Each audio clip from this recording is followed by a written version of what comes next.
I am Dr. Rosnah. Our topic is about laboratory investigation for thalassemia. Laboratory investigations play a crucial role in determining thalassemia, a group of genetic blood disorders characterized by abnormal hemoglobin production. Here are some common laboratory tests used in the diagnosis and classification of thalassemia.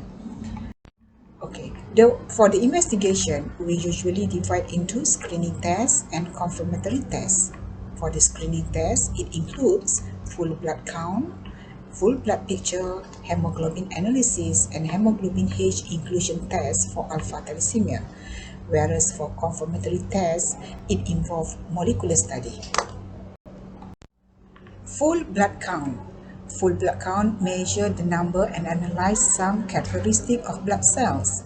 In thalassemia, it provides information about the red blood cells, such as the number, their size, or we call as mean corpuscular volume or MCV, and hemoglobin content, mean corpuscular hemoglobin or MCH.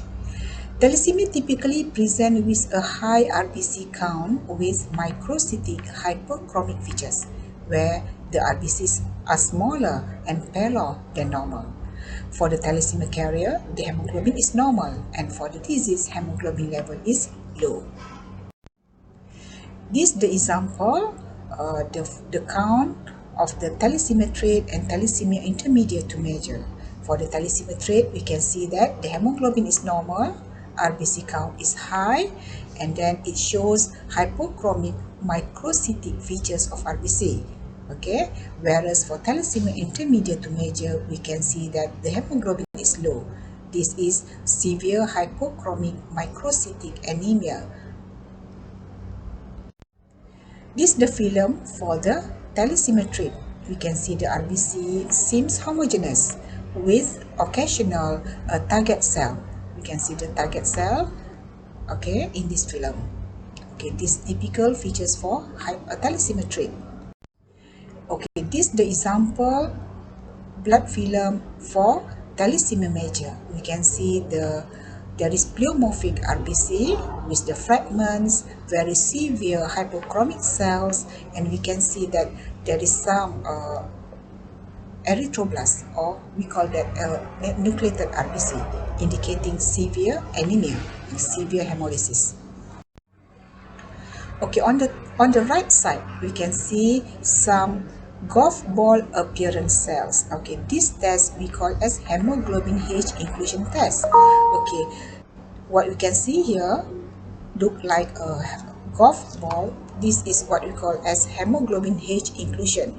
This will positive in HbH disease. Okay, the second test is about HB analysis.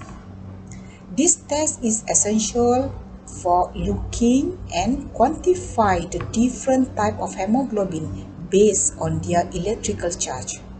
It includes identification and quantification of abnormal hemoglobin variants. This information is very important to screen and identify the type of hemoglobin disease. Beta thalassemia, for example, beta thalassemia major often shows an increased proportion of hemoglobin F and decreased level of hemoglobin A. In this test, we can use variable technique, and widely used here currently is electrophoresis on agarose gel, capillary electrophoresis, and HPLC. Okay, this example chromatogram of HPLC, we can see here. Okay, the pre-calibration peak indicate usually this indicate the presence of hemoglobin H and hemoglobin bud. Okay, this occurs in hemoglobin H disease. Okay, this example chromatogram of capillary electrophoresis. We can see here the zone 9 is the hemoglobin A. Okay, in the zone 15 we can see there is peak for the hemoglobin H. Okay, and then in zone 3 we can have the hemoglobin A2. Okay, this also typical finding in hemoglobin H disease. Okay, this another chromatogram from capillary electrophoresis shows both there is zone 15 hemoglobin H and in the zone 12 we can see some small amount of hemoglobin blood. This is again a typical presentation or typical finding for HPH disease by capillary electrophoresis.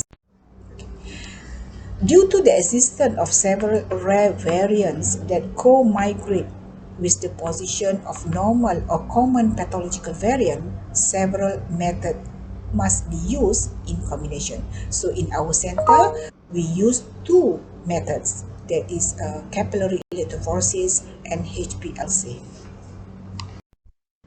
Okay, for example, in this case, we can see here, this is a chromatogram of HPLC. Okay, this sample shows hemoglobin F 7.6%, whereas hemoglobin A2 78%. It's very high.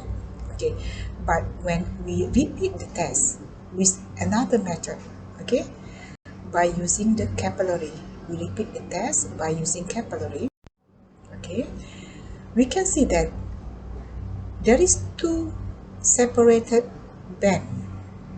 Okay, there is hemoglobin E in zone 4, and then in zone 3 we can see there is hemoglobin A2.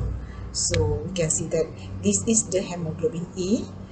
They are hemoglobin E and hemoglobin A2 sharing same position by doing by chromatogram in HPLC, whereas by using the capillary electrophoresis, these two bands can be separated.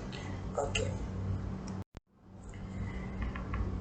And then the confirmatory test is DNA analysis and genetic testing.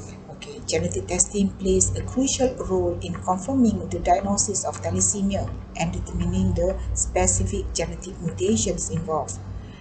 DNA analysis can be performed through various techniques, including polymerase chain reaction, that's PCR, and DNA sequencing. Okay, this example of common gene deletions or mutations in our area, in our center. For the alpha thalassemia, for the alpha naught, the common is here. The common is source is Asia deletion type, whereas for the alpha plus, the common deletion in our center is alpha 3.7 deletion and alpha 4.2 deletion, and here there is some common mutations for beta thalassemia. Okay, don't forget about the iron study. Iron studies evaluate iron level in the body and help differentiate thalassemia from other type of anemia, especially IDA. Thalassemia typically present with normal to increased iron level and may require further investigation to distinguish between thalassemia trait and iron overload condition like hemochromatosis. Okay. Besides that, iron study information is needed in thalassemia patient as a baseline of body iron status before commencing blood transfusion to ease the management iron overload in future. We have discussed some common lab investigations used to determine thalassemia. It's important to consult with a healthcare professional for a comprehensive evaluation and interpretation of the results. With that, I thank you.